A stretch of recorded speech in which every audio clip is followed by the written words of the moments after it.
let's go ahead and dive into, again, some of the basics of the application as we start, and then again we'll open it up to any questions or concerns that you may have. Is there anybody who cannot see the iPad right now and my cursor on the iPad? You should see the application itself. Are you seeing that on your end? Yes. Okay, perfect. Thank you.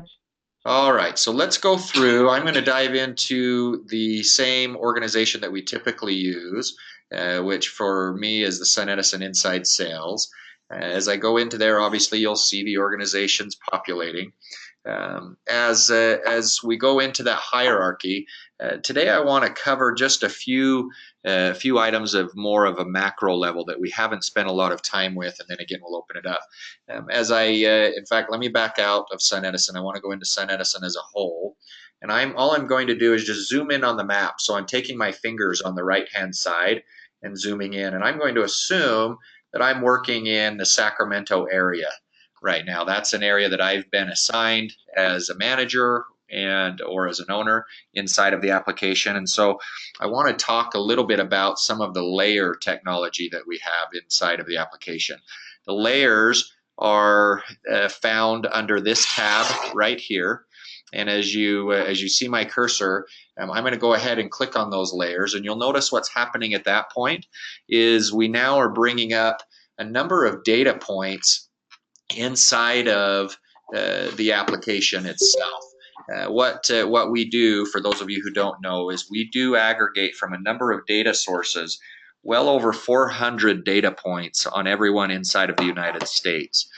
Those data points allow us to do a myriad of things. As it pertains to layers, it allows us to give you some high-level information to help you do things such as select an area to work, or how to work through a given city. In other words, would I start on the north side of Sacramento? Would I start up here in Roseville if I knew my target demographic, or if I had a certain sales rep or group of sales reps that did better with one type of individual than another? Obviously, I could use the layers tool to be able to help me determine what order I would work all of Sacramento. Years and years ago, when I was on the doors, I remember that we would basically just get a hard paper map. We'd put it on the wall of our office, and we would just choose a location and start working around. Those days are gone with the application. We're able now to tell you where to go and where not to go. Let me show you specifically what I mean. If I were to click on the tab for new homes, you'll notice that all of a sudden the map is going to populate with pockets where I'm going to find new homes. Now, again, not knowing exactly what demographic you may be searching for, this would be something that would be useful.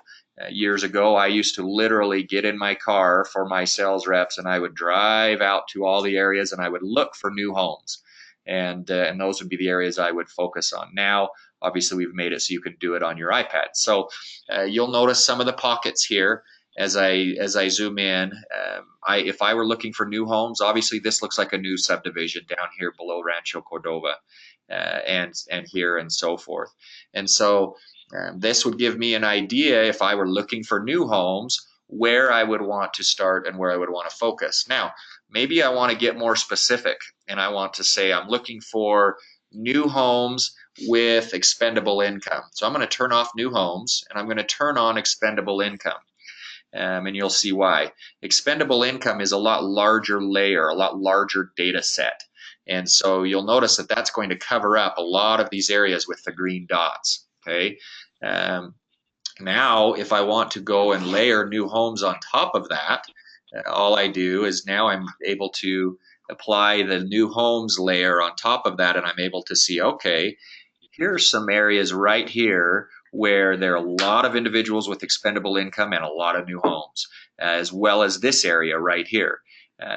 If I were in a pinch and needed an area to focus on for my reps, for those that are working with me, obviously, if that was my target demographic, I would then want to focus in this area over another area that you can see just based on the data that we're visualizing You wouldn't want to go into all of the other areas where there just is not the same focus, obviously, as well. This area right here, based on the data we're serving up, is not going to be near as effective as the other. And so a number of different layers that we have at your disposal. They're a lot of fun to play with. A couple of things I will tell you about the layers, and this is by design. Let me show you what we've done.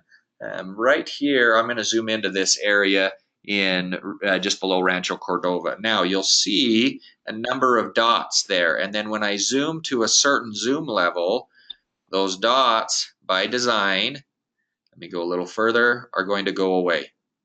Okay, it's not a bug inside of the application.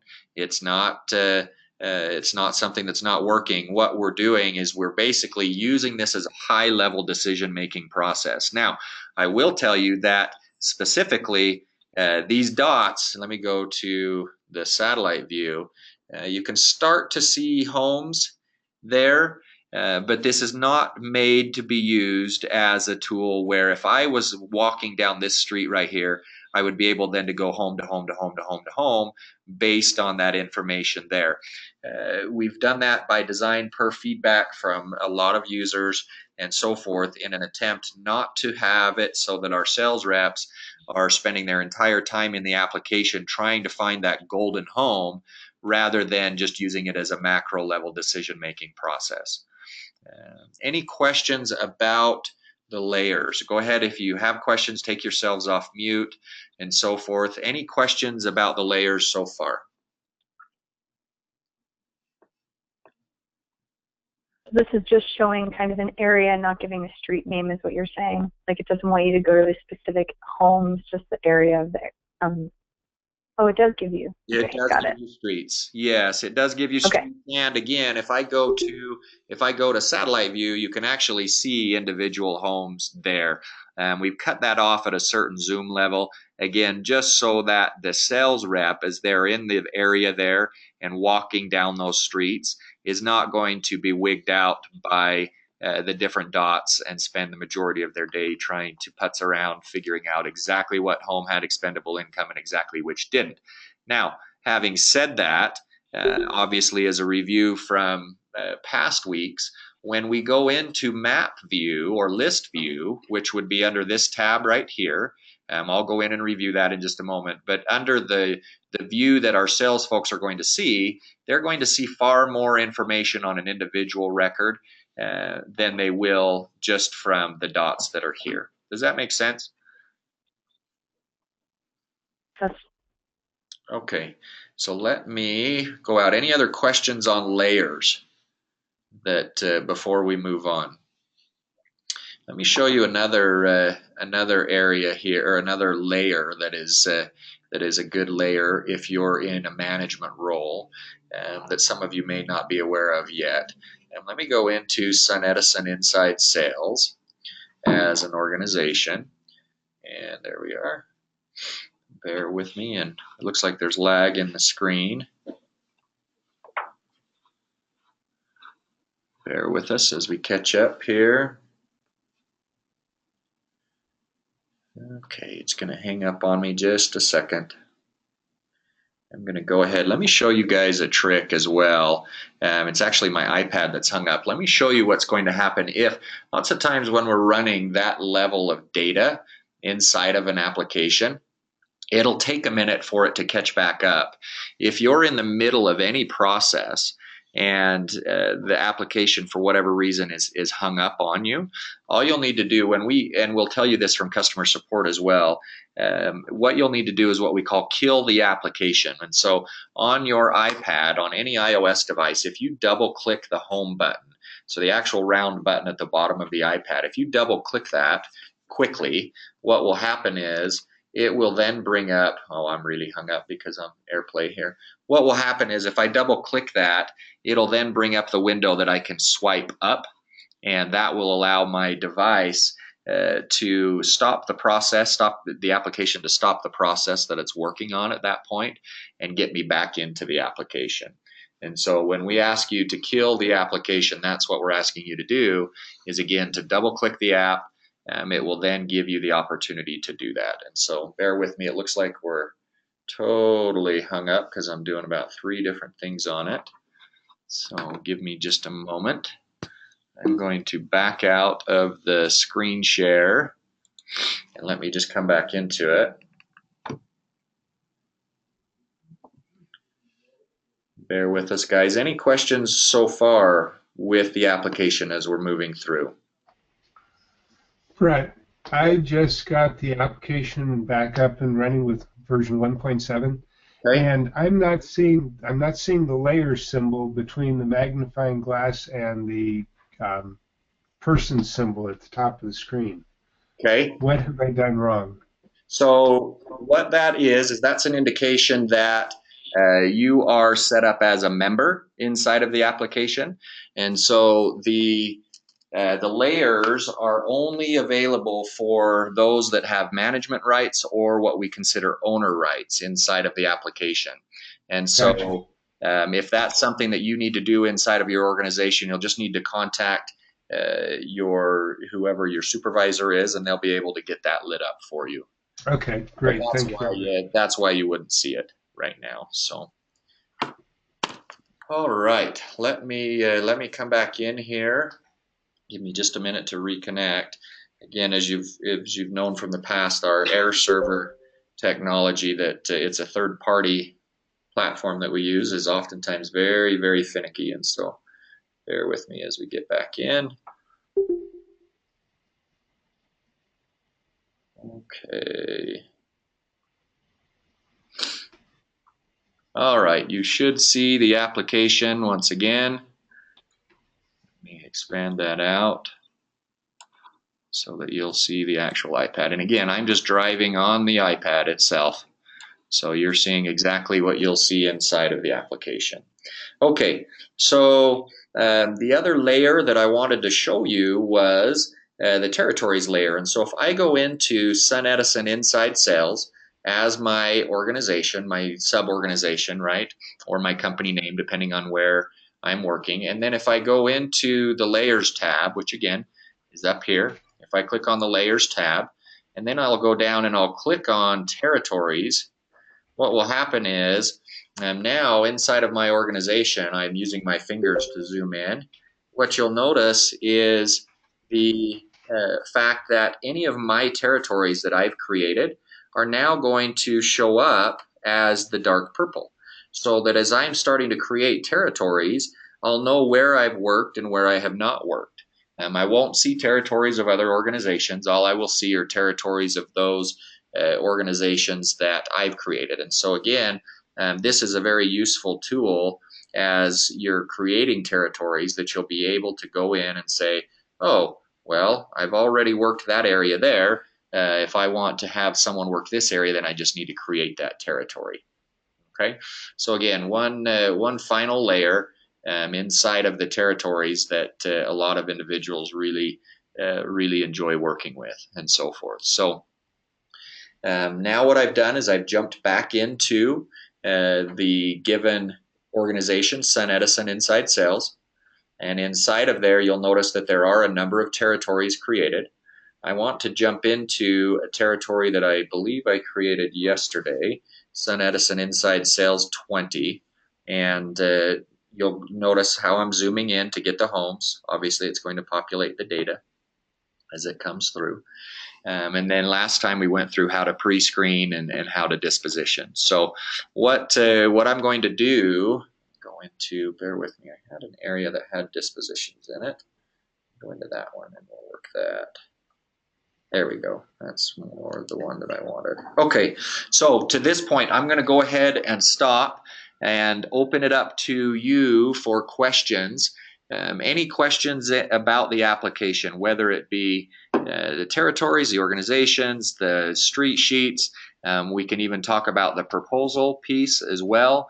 But let me just open it up to any questions that you have at this point. So again, I think most, if not all of you, are on mute right now, so you'll need to just take yourself off of mute if you do have a question. So I'll stop and open it up to you.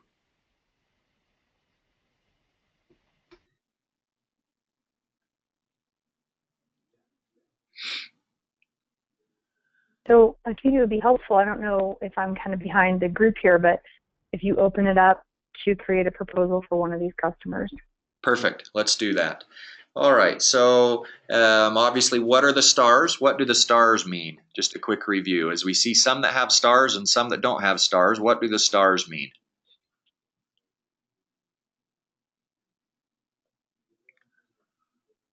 I'll review. The stars mean that they have been pre-screened for credit based on credit criteria given us by SunEdison parent company. And so again, as you're inside of the application, as you're going from door to door to door, if I were standing right here on McLeod Court, I would know that I should hit this home, but then I should skip these 5 homes and then hit this home right here. And that because these are the only ones that qualify for credit, which obviously is a qualifying factor for selling them a solar unit. And so I'm going to use this home right here. So I'll just keep my cursor there, but I have to go to the iPad.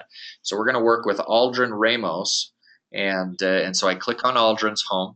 And you'll notice, again, he obviously has a star. He does qualify.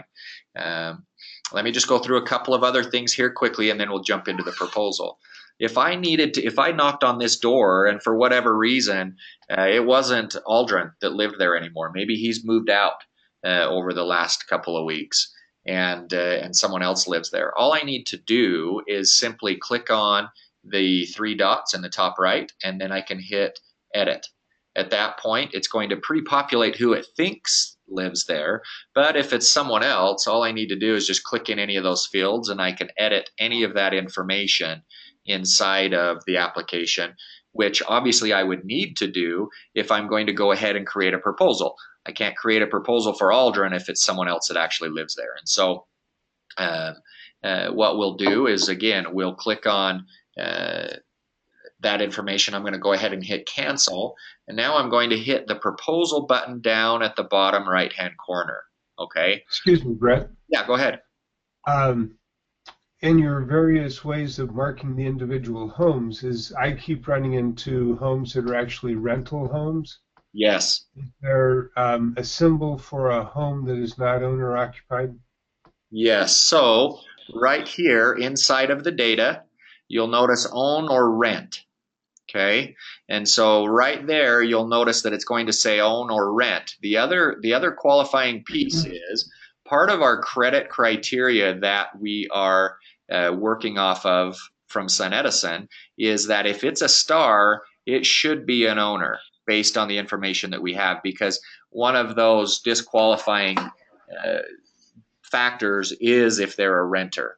And we're able to get that from the credit data. If you're working with pre-screens, I'm hoping you are. If you're not, then all you would need to do is just click on any of the individual homes. If I click on Christopher Bergoni, then I can scroll down and I can say own or rent right here in the information. So I know that if Christopher lives there, which he does, and he's an owner of that home. Okay, well, the reason for my question is that I'm working some fairly high-end areas. Okay. But being in a university town, some of those high-end buildings or residences are actually rental homes. So there's no symbol that shows on the map that indicates whether or not it's a rental or a owner-occupied home. Exactly. Yes, there really isn't, and we don't have a way where it's owned by an individual but then rented out from there. It's going to show us the homeowner. Whoever's on title is who that's going to give us at that point. Okay. Yeah, good question. I'm going to go ahead and then we'll go into a proposal. I'm going to skip on another one because I've noticed that I had dispositioned the one that I was on earlier. So let's try Gregory Owen here, and then we're going to go into proposal. Now, again, just a review. Up here I have the history tab, which if I click on the history tab, I don't have any dispositions here. I have not contacted Gregory Owen. If I click on proposal, obviously there's not going to be any saved proposals for Gregory inside of the application. We have not made contact there to date. So now I can go down and create a new proposal for them, which is the proposal button in the bottom right corner. So if I click on the proposal button, it's going to say you need to validate his property details. Notice we do not have a phone number, and let me just show you. If I go through right now and click save, it's going to say, wait a minute, here are 2 mandatory pieces of information that we need. We have to have a phone number. Again, this is per request of SunEdison. They have to be able to contact the individual, as well as a valid email address. The valid email address is for a number of reasons, but probably most importantly, that valid email address is what allows us to send a copy of the proposal and or contract to Gregory Owen. And so don't let them just give you a bogus email or phone number at that point, because again, this is how we will communicate with them. So I'm going to go into the phone number. I'm just going to put in a number of numbers here, and then I'm actually going to put in, and you'll, just like I told you not to, I'm going to put in a bogus email because this one's for test purposes. Okay, and so we'll click on that, and now it will allow us to go through and to create a proposal for Gregory Owen. You'll notice a couple of things are happening as we speak. First of all, Gregory Owen's information is brought up here to the top. You'll also notice that right here, I already have his average utility cost. Okay, what we're doing is we're doing a number of calculations on the back end, as well as reaching out through what we call API calls to get that information based on where Gregory Owen lives. Okay, so I know right off the bat what his average utility cost is per kilowatt hour. If I look at that and I say, you know, that's not quite right. Gregory, I don't remember where he lives, but let's say he's in PG&E. But I know that that number's not right. That's not a problem. All I need to do is go into the settings cog right here. If I click on the settings cog, it's then, oh, look at that, PG&E. So it's then going to give me options of what we call LSEs in that area. Again, this is if I'm fine-tuning, and if for whatever reason the information that we're serving you up in the application isn't exactly right at that time. So if I click on what we call PG&E right here, if I click on PG&E, it's going to bring up a whole list of tariffs for that area, right? And if I'm into this point, I should hopefully know what tariff I'm using. Okay, so I'm going to go ahead and just click the top one up there. And now I know, okay, now I'm using the exact tariff that I need to be using for the area that I'm working where Gregory Owen lives. Okay, now at this point, we have a couple of options. Let me see if I still have my power bill close, which I do. We have a couple of options. We can either go through and manually enter in information that we have from the customer. And so if I ask the customer and I say, first of all, I would ask them, do you have a power bill from last month? And they would say, yes, I do. Here's what we have. And so, oh, I can't click there. Click on the iPad. I look at the power bill and I say, you know what? It's 480 kilowatt hours. It then says, okay, for January, you spent about this much money based on the average utility cost that we've already factored in.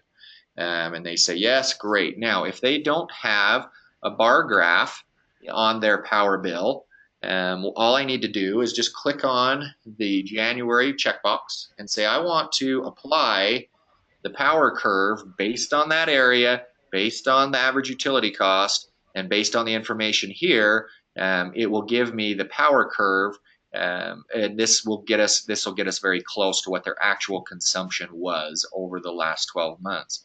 Now, these bars right here are completely adjustable. If I click on this one, 576, I'm doing one with my left hand and one with the other. Notice what's happening over here. I can increase, I can decrease, I can move any of these to help fine-tune the actual amounts if I know that they're off. So if I look at it and say, you know what, we weren't that high, we're different, we're not the average.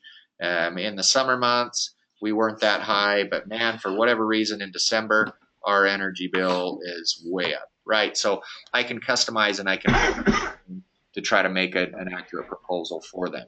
All right, let me go ahead and clear that one out. The way that I clear that is just the refresh button right here, the top right. If I click the refresh, it's going to go back to 0. Okay, and the reason that I want to do that is I want to show you how I can scan an actual power bill. And so if they have a power bill with a graph associated therein, what I'm going to do is I'm then going to click on the camera icon, because I'm going to use the camera of my iPad to scan their bar graph on their power bill. So if I click that, you'll notice I now go into a view, and it's always hard for me to do three things here, so bear with me. If we get this. All right, hold on. Maybe with, you know what, with my case and so forth, I'm not going to be able to show you how to do it today. What you will do, and again, we have a training video on this. I'd have to pull everything apart. What we will do with that is we'll have a bar graph, and you'll use the camera icon to click on the bar graph. Let me get my cursor back. So you'll click on the camera icon. It will then scan the bar graph for you. Let me bring up a bar graph. You know what I'm talking about. So it would bring up the bar graph, and then I click on the energy piece here, which would allow me then to type in for any given month what the actual consumption is. And again, I can adjust those as I move and get as accurate as I possibly can. Okay. If there are some other knobs and levers that we have inside of the tool to allow you to get to really fine tune it. Again, if you have to add sales tax, notice how I click down here in the bottom under sales tax. If I do have sales tax in my area, simply add it in right there, whatever percentage that may be. And I can go to that point as well. Now, we do have some information under averages as well. If I would prefer to work with averages, I can do that, and it will still get to the level of accuracy that we have here for that. Now, you'll notice up in the top right corner, hopefully you can see it, there's the yield, the size, the production, and so forth. Nothing's populated there yet because I obviously need to now determine the value proposition based on the solar panel array that I'm going to create for Gregory Owen. I do that on the box. Excuse me, Brett. Yeah, go ahead. Could I ask a question? While you were talking about scanning the bar graph, I dug out a PG&E bill. Okay. And what my PG&E bill has is a daily use bar graph for electric, but it doesn't have monthly figures. Yes, and I know PG&E is that way. So does it have the double? It has, if I remember right, I've seen them. It has a bar graph to here and then almost another layer on top of it. Is that right? That's for the total. That's for the total bill. That's correct. Yes, and so for PG&E, what I've heard is those we're not able to scan those in with the tool, and so everybody that's working in PG&E specifically will just go back and do it manually, like I showed you here. So choose a month that works and get the kilowatt hours for that month. Make sure you've got the average utility cost, and you'll be fine. Okay. And then you can manually do these. It's just the scanning piece is a little more sexy, to be honest. Sometimes the customer's looking over your shoulder and they think, oh my word, you know, look at this. But essentially what it's doing is just getting the spread that you're just going to have to do manually on a PG&E bill. Sure. All right, so into the array, if I click on the array, now I need to go through and create an array on top of the home. Now, notice how this home is just a little bit off center, and it's this home right here, obviously. Before I click on create a new array button, the application will allow me to move that home and center it inside of my view window at that point. And so I'm just taking my finger on the actual image and moving it around, okay? Say for whatever reason it was the wrong home, right? I can move and I can find it, but it'll hit the right home. But again, sometimes it's a little bit further down. I want to get it right in the view window so that it's very visible, okay? Then what I'll do is I'll click on the plus button at the top right here. I'm going to create a new array. It says, do you want to manually insert values or do you want to draw solar panels? Let me quickly manually insert values. I like to draw it, but I'll show you here how we do this. And so if I want to do kilowatts, We're going to say 450. I know that's a lot. We're going to hit enter. Oh, wow, that's way too much. Let's go back. We're going to do 45. That's still a lot. Let's say 5 kilowatt system. Actually, a 4 kilowatt system. 15 panels. Okay, and what that's going to do is it's then going to, you'll notice up here, it's going to run the value proposition for me, and it's going to say, okay, based on the energy consumption that you plugged in, and based on the fact that you want a 4 kilowatt system, it's going to produce 15 panels, and I'm going to be at 132%. Now, obviously, it's not going to populate those panels on the roof because it doesn't know where I want to put them. But if I'm in a major hurry and I just want to do the value proposition for the consumer, I can go in and manually do that and say, you know what, you need a 3 kilowatt system. That's what you need. Let's just say you need a 3 kilowatt system. It's 12 panels. Notice I'm a lot better on my overall production, my yield, and so forth. Okay. Obviously, at that point, I can click summary. It's going to give me my summary based on my energy consumption. Yellow's energy, blue is my production. Okay. And then we'll go into financing in a minute. Before we do, I want to go back to arrays, and I actually want to blow this one off because I have more time with the customer. I want to be able to actually put the panels where I want them. I'm going to delete that array, okay? And notice my energy production numbers went back to 0. Click on the plus sign. I want to draw my own solar panels. It's going to give you some instructions up here the first time you do that. Okay, and the first time you do it, every time you go into a proposal is what I mean. If you forget, just read those, and that'll help you understand how to do that. Now, that is a really funky roof, so I don't want to hear any audible laughing as I attempt to put some panels on this roof. And I'm actually going to go on probably the wrong side, but what I'm going to do is I'm going to put the panels here just for sake of demonstration. And you'll notice I'm going to click on the pitch, the ridge line of the roof, because that's how we measure our azimuth and our tilt and so forth. So you'll notice I'm just going to click here, I'm going to click here, here, here, and we're going to come up and see what we do as far as panels. Okay. So you'll notice that I put the panels on the roof, customers there watching with me, and they're thinking, wow, this is awesome. Right, and you'll notice I did a setback here from the top of the roof. You can move this around. All I need to do to move that panel is to just click on it and move it, right? I can place it wherever I want. I can take the setback away. I can do it here. We don't have a way to manually to automatically change the setbacks.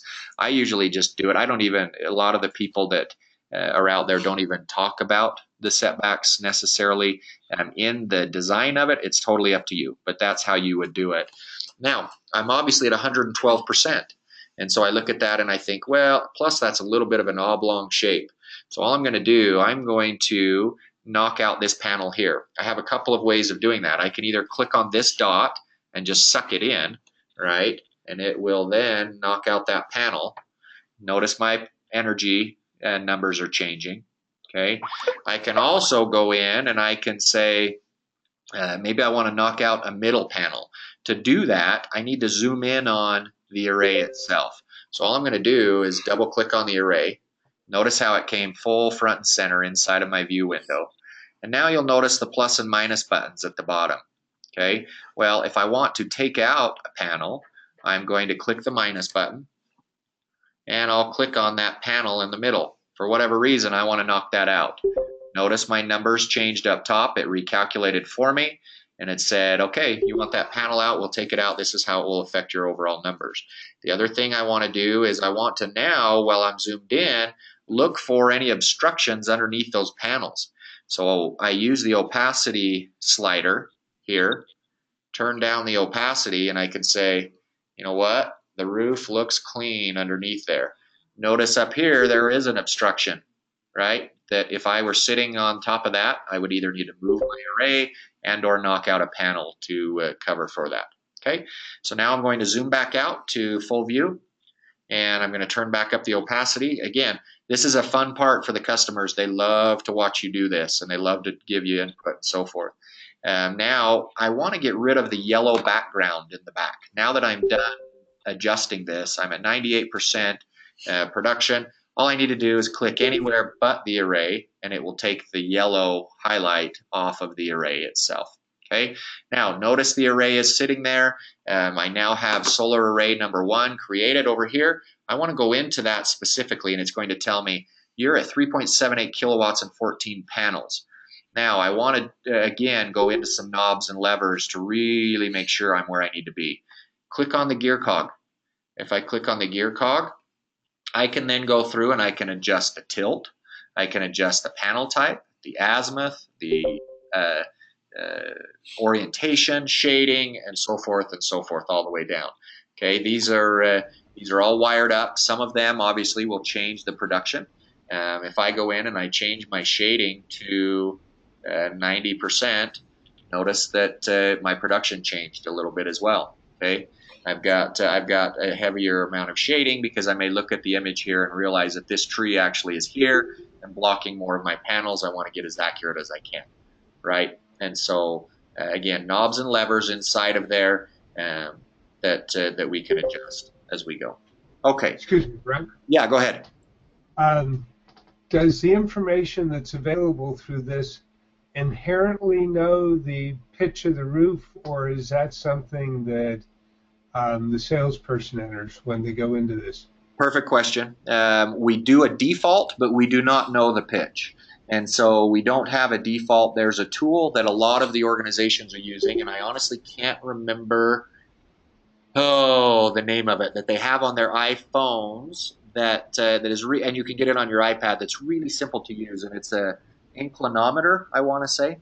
That's built into the OS for the iPhone, but it gives you the incline in degrees rather than in pitch. Oh, interesting. Interesting. Okay. So I'm sure there's a conversion table for that. Yeah. Yeah. And I would look into that, but I know that's what they're using to fine tune for the tilt as well. And you'll notice where we do default we default to the 22 degree. Again, fully adjustable though. If I find out that, you know what, it's a 15-degree tilt, notice my panels changed, so did my production as well. And so, sure. You know, we're able to get as accurate as you possibly can on that. So, great question. Let's do this, and then we'll open it up for more questions. Let me just run through now at this point. Again, assuming we have all of the pieces where we want, we have our production back to 98%. Now, if I click on the play button, which let me get my cursor back, click on the play button. I then have a number of finance plans. These you guys aren't supposed to see yet because they're brand new, but you will shortly, the loan products. But obviously I'm going to click on the PPA. It will then populate the proposal for Gregory Owen at his address. Has all of my information in here, my organization, my phone number, my email. I then am going to show them the value proposition based on the numbers that we came up with for their home, 98%. Here's my energy spread, my amortization schedule with all the small print as well. I then get to this point, and again, it's not mandatory that they, per the application, let me be clear, it's not mandatory per the application that they do sign the proposal right here. I think SunEdison is encouraging all their dealers to get them to do that. And so all I would need to do is just, you know, do my initials here. I'm done. And at that point, I can either email and print this proposal. Maybe they're not ready to go to contract yet. But I'm in their home and they say, you know what, is there any way to print this out? Well, yeah, I can email that to you. I can print it if I'm connected to your printer. Easiest way would just be to email it. If I click on email at that point, it says, okay, what do you want to do? Well, I want to mail it to the consumer. So I would click on mail. I would then type in the consumer's email address and so forth and go at that point to send it to them, okay? I'm going to delete that because I want to go a step further. Assuming they're ready to rock and roll and they're ready to move on the agreement itself, at that point, what I would do, I can either, now the default in blue is sign the contract in the iPad. If they're ready to go on the spot, I can have them digitally sign the contract, the actual contract, not just the proposal, but the actual contract in the iPad. If I need to email that to them for whatever reason, I simply click this here and then hit sign contract. If I were to hit sign contract right now under this tab highlighted, it would then send a copy of the actual contract to that bogus email that I typed in at the beginning. Obviously, it would go to the consumer at that point if that's what we selected. If I sign the contract in the iPad, let me just show you what that looks like. So if I click sign contract, what's going to happen is now the system is going back to NetSuite, and it is both creating and in a moment will surface a specific contract for Gregory Owen that once it is signed will then automatically go back into NetSuite and as a signed contract for Gregory Owen. And so this is a call that takes a minute to do it. It's we've done everything on our end to make it super fast, but we're relying on NetSuite at this time to be able to do it. And so it's slow. It takes just a minute for that contract to load.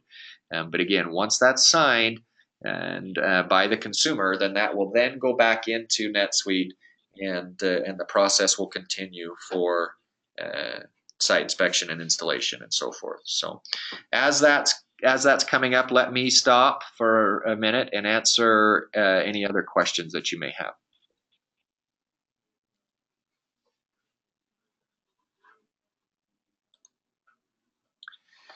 I think we've either put you all to sleep or answered. No, this has been super helpful. This is great. Thank you so much. This is Kim here. I'm going to have to go, but there's other things I'd like to see. Is there a way I can get on this again with you guys? Absolutely. So let me just cover real fast, Kim.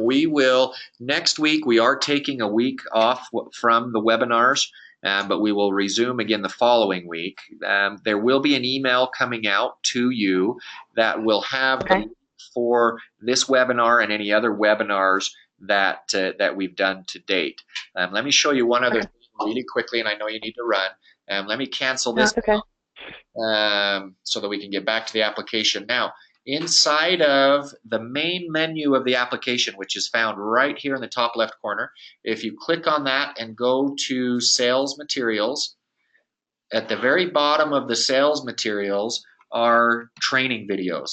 Okay, if you click on the training videos button, we've broken it down into 3 categories. We have videos training you on all of the different things that we've covered today. And so you have that available at any time that you'd like as well. And so for future reference and so forth, that's great.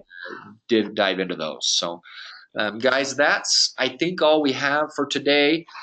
Thank you for your time and appreciate you. Thank you. And we'll look forward to seeing you in 2 weeks. Hey, Brett? Yeah, go ahead. Before you evaporate here, yes. If you're in a situation where you're the fourth provider coming in to hopefully come up with a competitive bid, do we have any pricing flexibility that's made available through this program, or is that something that has to be done back at the ranch?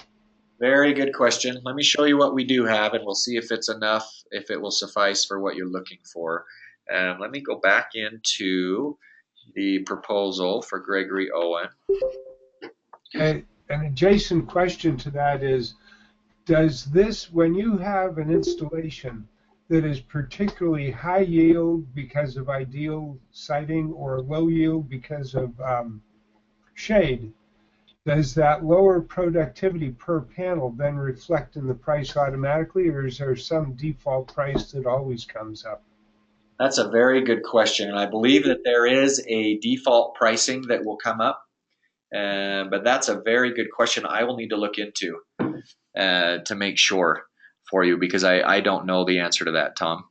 Let me look in and find that out. We actually have a meeting that will pertain to that a little bit later today, where I should be able to get some answers for you on that. Okay. The reason for asking is that if it comes up with a default price in a situation that's obviously very low productivity, that would probably get me hung when I got back to the office. Exactly. And so let me show you how I got into here, and show you some of the knobs and levers as it pertains to the financing options and pricing. what I did is I clicked on, so when I'm in the array or designing the system, obviously here's the array view that we covered just a moment ago. Here's the summary that gives us just some of the basic information. But then if I click on the financing tab at this point, you'll notice what's going to come up is that obviously I'll have the value proposition for, well, or rather some of the pricing for the PPA. You'll notice some of the other loan products that are going to come out here shortly. But let's focus on the PPA. Down in the bottom right-hand corner is the settings or the gear cog. If I click on that, I do have a number of knobs and levers as well that I'm able to adjust for that pricing to try to get me closer to where I need to be. So again, we know that our average utility cost per kilowatt is 35 cents. If I have any utility sales tax, I can add that in manually here. Maybe my price per watt, again, we're leading right now by default with 350. If I need to change that, I do it right here. And what that will do is then that will reflect the pricing change all throughout the value proposition of the proposal and contract. Okay. We've then gone through and added a number of incentives here as well that can be manipulated depending on need. And then I won't get into it now, but we do have a couple of other pieces that will be more important as we start to focus on the finance options that you'll see listed here. So, but currently inside of the application, inside of your tool right now, you're able to go through and adjust any of these pieces here, doing it the way that I showed you there. Let me, Brad, if you don't mind my clarifying, for right now you're using 350 as the default? We are, yes. And so again, if you're selling it for more or less than that, this is the way you would just go in and adjust that. Okay. Just come into that settings cog, adjust it here. Once it's set, we leave it set for that individual device so that you don't have to go through each individual time. But admittedly, a lot of those out in the field, a lot of those individuals out in the field don't often get into here. They're just using the default. But it sounds like your needs are a little more specific, and so here's how you'll make those adjustments. Okay, thank you. You bet. Any other final questions that we have before we let you go? We have a hard stop here in just a few minutes, but any other final high-level questions that you would have?